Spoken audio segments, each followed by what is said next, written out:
अजमीर मौलाना सकलैन जद्दिल हसनी वल हुसैन अबिल कासिम मुस्तफा मुहम्मद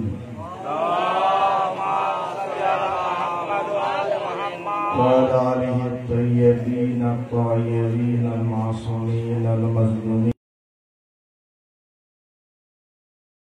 अल्लाहुम्मा अर्ज़ुक़नी शफ़ाअतल हुसैन यौमल वुरूद वसब्बित ली क़दमन सिद्क़िन इंदका मअल हुसैन व अस्हाबीन बज़लू मुहाजहुम दूनल हुसैन अम्मा बाद फ़क़द क़ाला अल्लाहु तआला फ़िल कलामिल मजीद वल फ़ुरक़ानिल हमीद व हुवा अस्दक़ुल क़ाइलीन बिस्मिल्लाह यौम नद'ू कुल्ला उनासिन बिइमामिहिम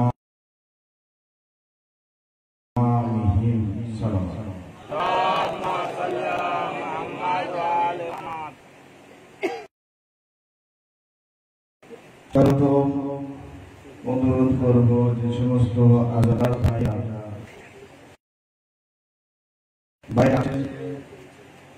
মজলিসে চলে আসুন।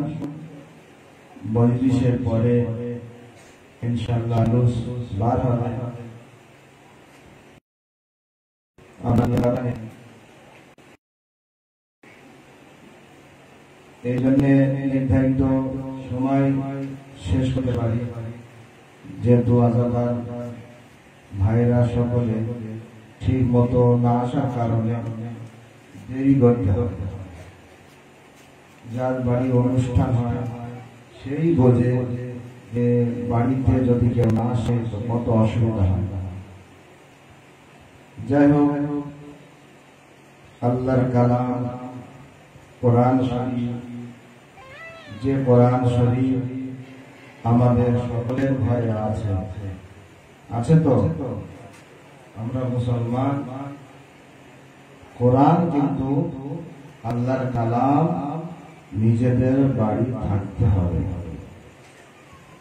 কোরআন শরীফের এত গুরুত্ব, এত মর্যাদা, আল্লাহর কালাম যদি তো বরকত হয়, বালা মুসিবত দূর হয়ে যায়। তাদের মধ্যে সর্বশ্রেষ্ঠ কিতাব হলো কোরআন শরীফ, যা আজও আছে, কিয়ামত পর্যন্ত থাকবে। কোরআন শরীফে আল্লাহ তাআলা 114টি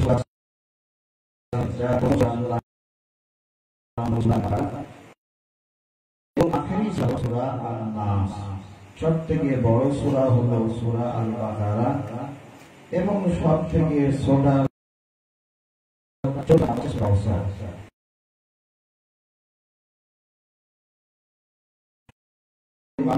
এরা ধারণা করে যে কোরআন শরীফ আলাদা আলাদা আছে। এর বিবরণ বয়ান করার কারণ হচ্ছে যে কোরআন শরীফ যা আগে ছিল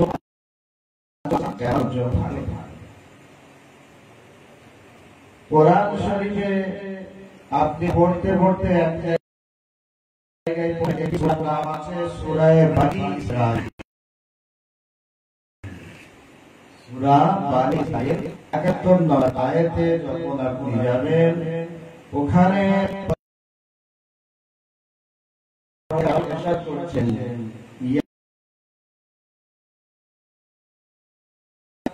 কিয়ামতের দিন হাসরের ময়দানে নাদু কুল্লা ওয়ানাসিন বিইমামিহিম, প্রত্যেক দলকে, প্রত্যেক সম্প্রদায়কে, প্রত্যেক ব্যক্তিকে তার ইমাম সহকারে ডাকবো। না সাহাবীর সাথে ডাকবো, আর না কোনো মৌলভী মাওলানার সাথে ডাকবো, না কোনো হুজুর হোক, হযরত হোক, না বড় আরো আছে নাম করা তাদের সাথে। তাহলে ইমামের সহকারে খোদাবন্দে আলম প্রত্যেক ব্যক্তিকে জানবেন। তাহলে কত গুরুত্বপূর্ণ কথা যে ইমাম সহকারে আল্লাহ তাআলা প্রত্যেক ব্যক্তিকে ডাকবেন। তাহলে সেই ইমামকে কেমন হতে হবে যে ইমাম সহকারে আমাকে ডাকা হবে, এমন ইমামকে নিয়ে যেতে হবে যে ইমাম আল্লাহ ওয়ালা যেন হয়। আগে ব্যাখ্যা করি, আল্লাহ প্রত্যেক ব্যক্তিকে তার ইমাম সহকারে ডাকেন। কোরআন শরীফের বিভিন্ন জায়গায় ইমাম সহকারে বা ইমাম সম্পর্কে বিভিন্ন ভাবে আলোচনা করেছেন। কিন্তু যখন ইসলাম প্রচার করার জন্য, দ্বীন প্রচার করার জন্য, আল্লাহর দ্বীন মানুষের বোঝানোর জন্য ইমামে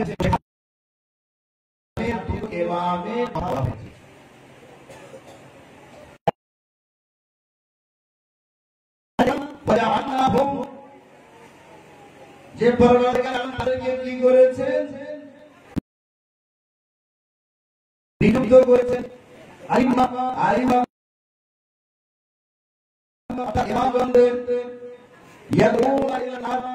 কাজ হলো সর্বদাই জাহান্নামের দিকে নিয়ে যাওয়া।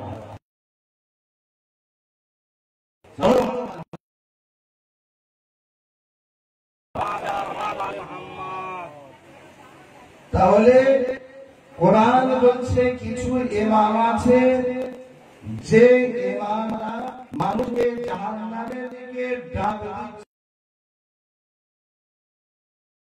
দিচ্ছে যে চলো জাহান্নাম। মাইকে আমরা প্রচার করি না বিভিন্ন জায়গায় যে আজকে এই অনুষ্ঠান হচ্ছে, অমুক জায়গায় ঢাকা আসবে, অমুক জায়গায় মজলিস হবে, অমুক জায়গায় এটা হবে। আমরা বিভিন্ন জায়গায় ঘোষণা করি, তো কিছু লোক সেখানে ডাকছে এসো। কোথায়? জাহান্নামে। এসো জাহান্নামের দিকে। আল্লাহ কোরআন শরীফে ওপর একটি জায়গায় ইরশাদ করছেন, ওয়াজআলনাহুম,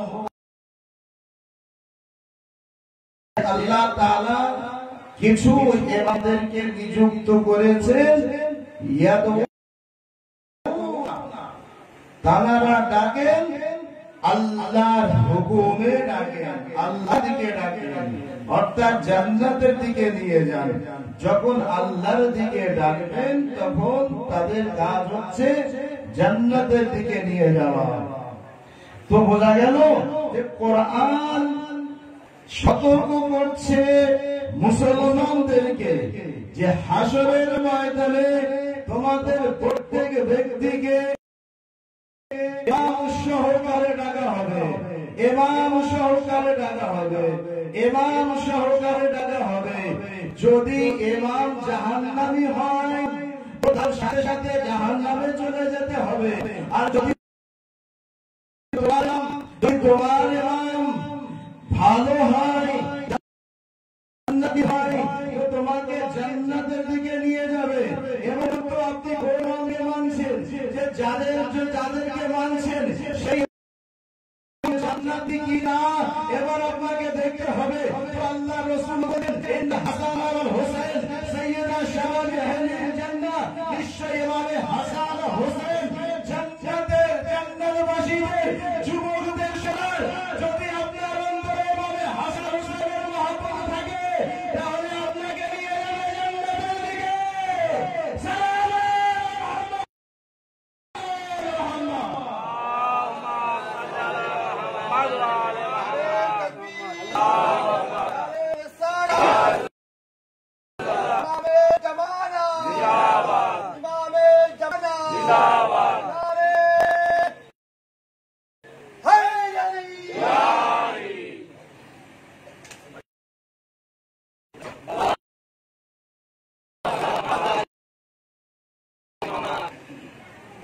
তো যার ইমাম যেমন হবে ঠিক তার স্থান হবে। ইমাম যদি ভালো হয় তো আপনাকে ভালো জায়গায় নিয়ে যাবে, আর যদি ইমাম খারাপ হয় তো খারাপের দিকে নিয়ে যাবে, জাহান্নামের দিকে নিয়ে যাবে। তাই কোরআন বয়ান করছেন সেই ইমাম সম্পর্কে যারা জাহান্নামের দিকে নিয়ে যাবে তারা সাহায্য করতে পারবে না। তো বোঝা গেল জান্নাতে যেতে গেলে এমন ইমামদের অনুসরণ করতে হবে, এমন ইমামদের মেনে চলতে হবে যাদের সম্পর্ক জান্নাতের সাথে আছে, জান্নাতের সাথে আছে। যদি জান্নাতওয়ালা ইমাম না হয়, যদি সেই জান্নাতি ইমামদের সাথে সম্পর্ক না থাকে, বিভিন্ন জায়গায় যেতে পারবো কিন্তু জান্নাতে যেতে পারবো না।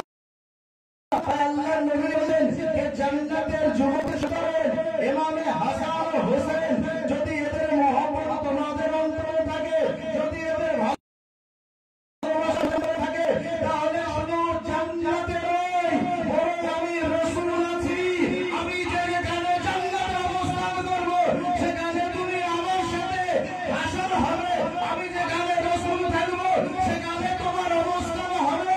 কেননা তোমাদের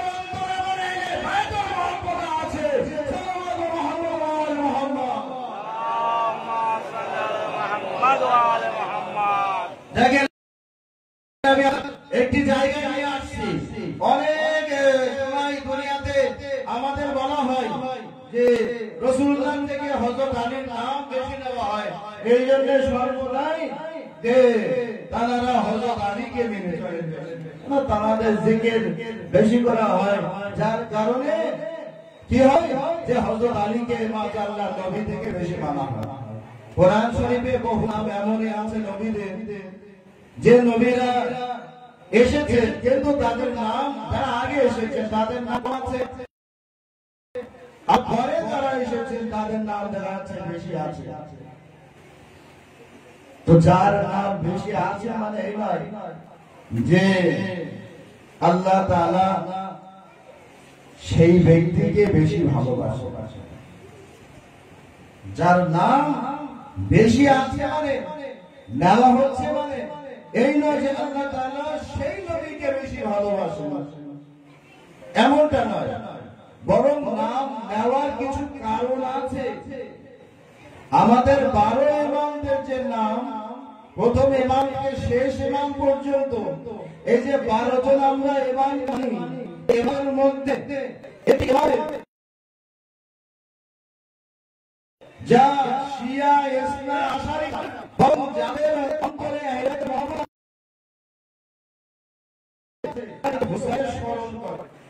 হুসাইনকে স্মরণ করে, হুসাইনের নাম বেশি বেশি ইমাম হাসান হয় না, ইমামে হাসানের নাম হয়, বিশেষ করে কিছু কারণ আছে, কিছু কারণ আছে যার কারণে আল্লাহ তাআলা হুসাইনের নাম বেশি বলেছেন। আল্লাহ কোরআনে বলছে তোমরা আমার জিকির করো, আমি আল্লাহ তোমাদের জিকির করব।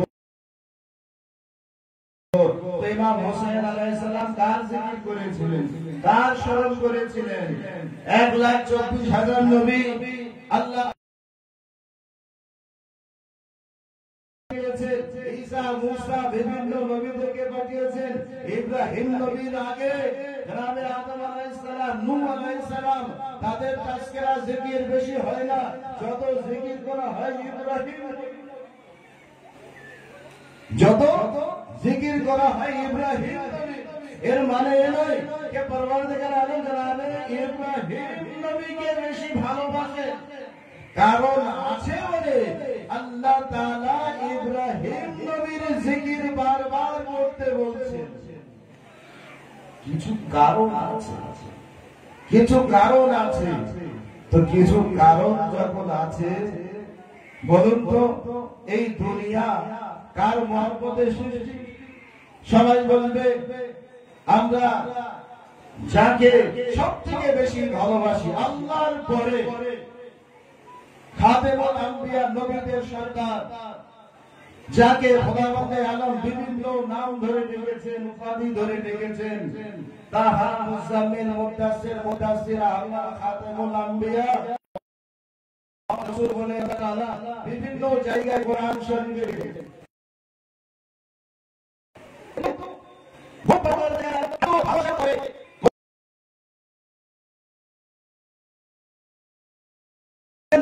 হে মুহাম্মদ, তোমাকে সৃষ্টি করেছি, তোমাকে যদি সৃষ্টি না আসমানে সৃষ্টি করা, তারপরে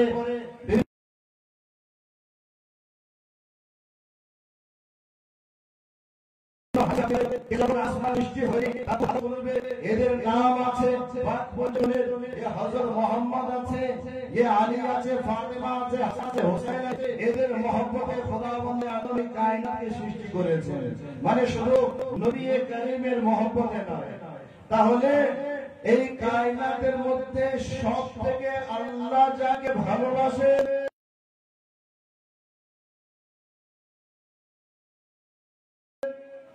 তিনি কে?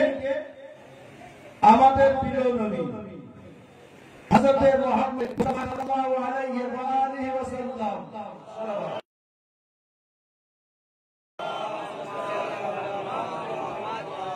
যখন সেই নবীকে এত ভালোবাসে, যখন এই নবীকে ভালোবাসা হলো, মহব্বত করছে, পরওয়ারদিগার আলম মহব্বত করেছে, কিয়ামত পর্যন্ত করতে থাকবে।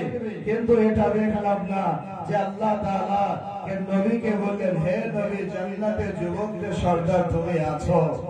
না আদমকে বলেছেন, না নূহকে বলেছেন, না ইব্রাহিমকে বলেছেন, না ঈসাকে বলেছেন, না মূসাকে বলেছেন, না শোয়েবকে বলেছেন, না ইউসুফকে বলেছেন, জাকারিয়াকে বলেছেন, না ইসমাঈলকে বলেছেন, ইসহাককে বলেছেন। যার মহব্বতে খোদাবন্দে আলম কায়নাতকে সৃষ্টি করেছেন, যাকে খোদাবন্দে আলম সর্বশ্রেষ্ঠ সব থেকে বেশি ভালোবাসেন, সেই দয়ার নবীকে এত ভালোবাসার পরে আল্লাহ তাআলা কথাও বলছেন না, হে নবী, আমি জান্নাতের যুবকদের সর্দার তোমাকে বানালাম। এ আল্লাহ কেন বানালেন? ইয়া রাসূলুল্লাহ, আপনাকে তো বলতে পারতো, কিন্তু হয়তো আওয়াজ এটা আসবে যে আল্লাহ সমস্ত নবীদেরকে ভালোবাসে, নিজের জায়গায় আছে, কিন্তু জান্নাতে যুবকদের যখন সর্দার বানানো হলো, কোন নবীকে বানানো হলো না। এর মানে এটাই যে আল্লাহ তাআলা আল্লাহ হাসান হোসেনকে বেশি ভালোবাসেন। সাল্লাল্লাহু মুহাম্মদ ওয়া আলা মুহাম্মদ। রহস্য আছে তো 1,24,000 নবীকে না আল্লাহ তাআলা কোন যুবকদের সর্দার বানিয়েছেন কাকে? এবারে হাসান হোসেনকে দুনিয়াতে যত মুসলমান আছে, যত ফেরকা আছে, তারা সকলে যাবে জান্নাতে, সকলে নিয়ে যাচ্ছে জান্নাতে, যাক না যাক নিয়ে যাচ্ছে জান্নাতে যাব। জান্নাতে যাওয়ার জন্য যদি তুমি পুরুষ হও, ওখানে যাওয়ার পরে এভাবে হাসান হোসেন জান্নাতের যুবকদের সর্দার আছে, ওর মহব্বত রেখে যাও। আর যদি তুমি মুমিনা হয়ে থাকো, যদি তুমি নারী হয়ে থাকো, প্রত্যেক নারীকে যখন জান্নাতে পাঠানো হবে, তো জান্নাতের নারীদের সম্রাজ্ঞী হলো ফাতেমা জাহরার জন্য। যদি পুরুষ হও, এভাবে হাসান হোসেনের মহব্বত নিয়ে আসো। আর যদি মহিলা হও, ফাতেমা জাহরার মহব্বত নিয়ে এসো।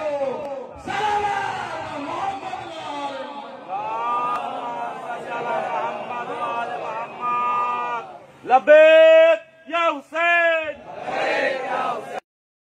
لبيك يا حسين، علي شنشا، علي شنشا، بر محمد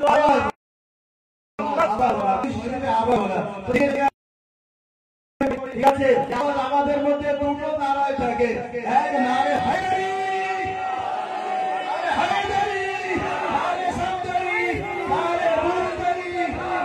আরেকটি আওয়াজ থাকে কি? লব্বাইক ইয়া হুসাইন, লব্বাইক ইয়া হুসাইন, লব্বাইক ইয়া হুসাইন। আমি তো শেষ করতে যাচ্ছি, আমার পরে বক্তা আসবে, চুপচাপ থাকলে কিন্তু মনীষ করতে পারবে না। ওরা একটু জেগে ওঠে, আমার কথা ছাড়ে, তার দিকে খেয়াল রেখে। তো দুটো নারা আছে, নারে হায়দারি আল্লাহ পেয়ে গিয়া হুসাইন। আরে হযরত আলীর লাগে ফজিলত আমরা জানতে পারলাম, নারে হায়দারি তো লাগায়, ইয়া আলী আলী তো বলি। আমার আপনার ষষ্ঠ ইমাম, ইমামে জাফর সাদিক। এই প্রশ্ন কিন্তু কবরে বলা হবে, এ দুনিয়াতে বলো মান ইমাম হোগা, তোমার ইমামকে তো ইমামদের নাম বলতে হবে। জাহান্নামীর ইমামদের নাম বললে আর জান্নাতি ইমামদের নাম বললে কোথায় যাবে? তো ষষ্ঠ ইমাম জাফর সাদিক আলাইহিস সালাম বলছেন, ষষ্ঠ ইমাম জাফর সাদিক আলাইহিস সালাম বলছেন যে আমি ইমাম জাফর সাদিক আলাইহিস সালাম যদি কোনো ব্যক্তি একবার ইয়া আলী বলে, নারে হায়দারি ইয়া হায়দারি ইয়া হায়দারি ইয়া ইমাম বলছেন যদি কোনো ব্যক্তি একবার ইয়া আলী বলে, একবার ইয়া আলী বলে, তো আমি তার কত সওয়াব? ইমাম বলছেন শোনো, যে ব্যক্তি একবার যদি আলী বলে, ইমাম বলছে আমি জাফর সাদিক আলাইহিস সালাম 16,000 বার। ইমাম বলছেন যে আমি ইমাম জাফর সাদিক আলাইহিস সালাম 16,000 বার কোরআন খতম করার পরে যে নেকি হাসিল হয়, ওই নেকি ওই বান্দা পাবে যে সবার থেকে একবার বলে ইয়া আলী।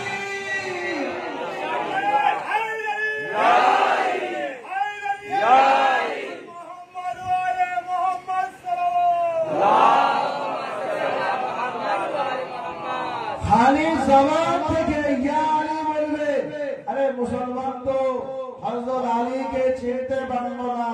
হযরত আলী কিছু সময় এমন হয় কে শত্রুর কারণে, এবার একটু বলে শেষ করবো, কে শত্রুতার কারণে কিছু নামকে বাদ দেওয়া হয়। যেমন আমাদের বাড়িতে আছে না, আগে আপনি মহিলাদের দেখবেন যে ভাই তোমার যে ভাবি হোক, চাচি হোক, খালা হোক, আপনার স্বামীর নাম কি বলেন তো? তো স্বামীর নাম বলতে চায় না, আইলে মহিলারা আছে তো নাম বলতে থাকে। যদি তার নাম রমজান মাস হয় তো মহরম মাস থেকে সব পড়তে যায় আর রমজান মাস ছেড়ে দেয়। সে মহব্বতে হয়তো ছেড়ে দেয়, কখনো মহব্বতে ছেড়ে দেয়, আবার কখনো নামও নিতে হয়। তো মহব্বতে কখনো নাম নেওয়া হয়, কখনো দুশমনের কারণেও নেওয়া হয়। ঠিক আছে, মহব্বতের জন্যও নেওয়া হয়, আবার দুশমনের কারণেও নেওয়া হয়। মানুষ কোরআন বলছে, কোরআন পাঠ করছে, আলহামদুলিল্লাহ সূরা থেকে নিয়ে নাস পর্যন্ত সারা রাত বসে বসে কোরআন খতম করলো। কোরআন খতম শেষ হলো, একটু দোয়া করা হবে, তো সেই কোরআন খতম করার পরে বলে দেওয়া হলো সাদাকাল্লাহুল আযীম। সব শেষ। ভাই কি হলো? সাদাকাল্লাহুল আযীম, সাদাকাল্লাহুল আলিয়্যুল আযীম। প্রত্যেক কোরআন শরীফে, বিশেষ করে তাজ কোম্পানিতে দেখবেন সাদাকাল্লাহুল আলিয়্যুল আযীম, কিন্তু জানে না বা জানলেও পড়তে চায় না, যে অভ্যাস হয়ে গেছে সাদাকাল্লাহুল আযীম। হুজুর যা বলবে তাই, বাপ যা বলবে তাই, ভাই যা বলবে তাই, কিন্তু ये কোন আলী এটা দেখলো না। যে আলী বলতে কে? এই আলী বলতে কে? কোন আলী? কোন আলী? আপনি কোরআন শরীফ যখন খরিদ করবেন দেখবেন সেখানে কখনো কখনো আল্লাহর নামও থাকে, যেগুলো ওনার গুণ আছে আল্লাহ, যেমন রহমান, এইভাবে আল্লাহর যে সেবাগুলো আছে সেগুলো আছে। কখনো নবী কারীমের নামগুলো আছে। তো ওই নামগুলোর মধ্যে আপনি যখন পড়তে পড়তে যাবেন আর রহমান আর রহিম আল মালিক আল কুদ্দুস আল সালাম আল মুমিন আল মুহাইমিন আল আজিজ আল জব্বার আল মুতাকাব্বির আল খালিক আল বারি, ওইভাবে পড়তে পড়তে যখন এক জায়গায় যাবেন সেখানে পৌঁছবেন আলী আল আলী। কিভাবে? আল আলী, যেমন আল কোরআন, কোরআন আল আলী। তো সেখানে আলী কে পাবে? কার নাম? আল্লাহর নাম। কি নাম?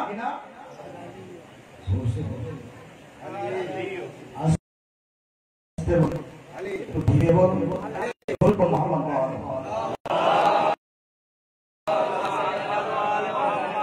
আলী,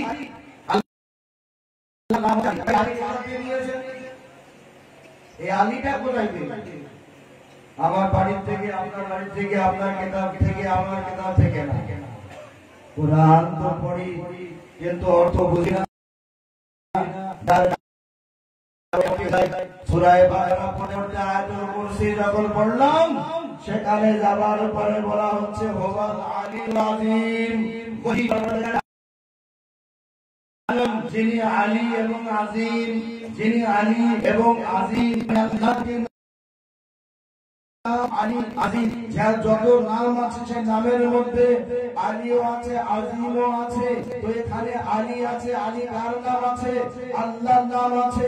যখন কোরআন শরীফ খতম করা হয় সেখানে কি বলা হয়?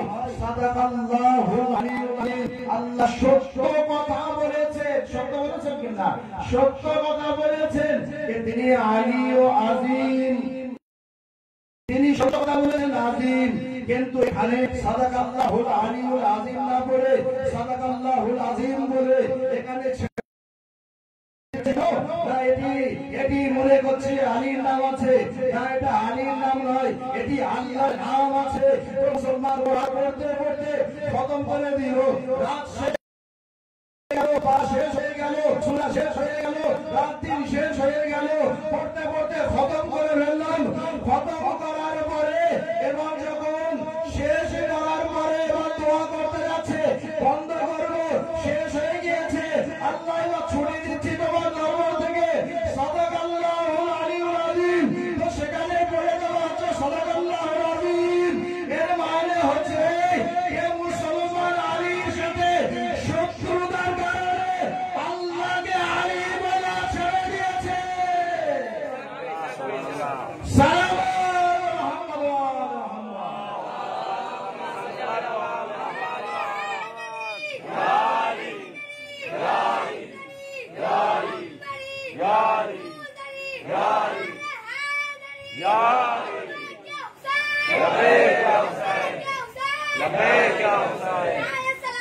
যাও, এখানে আমি শেষ করছি। একটু দোয়া করি পাকালে আল্লাহ এই মজলিসের বরকতে যেন আমাদের সকলের গুনাহ কাবিরাকে মাফ করে। আল্লাহ এই মজলিসের বরকতে আমাদের মধ্যে যারা যারা মারা গিয়েছে, বিশেষ করে বাড়ি থেকে যারা দুনিয়া থেকে বিদায় নিয়েছে, তাদের সমস্ত গুনাহকে মাফ হে আল্লাহ। শুধু মাসুম আলাইহিস সালামের তুফায়ে আমাদের সকলের উপর থেকে বালা মুসিবত দূর করে হে আল্লাহ। এই মজলিসকে কিয়ামত পর্যন্ত তুমি বাঁধতে রেখো হে আল্লাহ। এই মজলিসের মধ্যে যদি কবুল বেরামতি হয়ে থাকে তাহলে তুমি maaf করে দিও হে আল্লাহ। আয়াতুল্লাহকে হেফাজত করো, জালিম জিনিসকে নাবুদ ধ্বংস করে দিও। চন্দ্র মাসুম আলাইহিস সালামের জিয়ারত করা তৌফিক দান করো। নবী আওলাদ নবী রওজাগুলিকে আবাদ করে রেখো। যুগের ইমামকে দাওয়াতে কবুল করো। তার পতাকার নিচে আমাদের সবাই শামিল হওয়ার তৌফিক দান করো। রব্বানা যালামনা আনফুসানা ওয়া ইন লাম তাগফির লানা ওয়া তারহামনা লানাকুনান্না মিনাল খাসিরিন।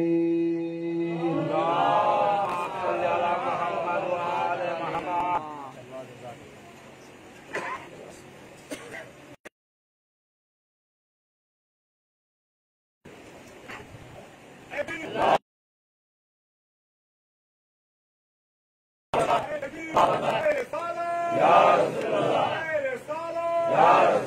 Rasulullah.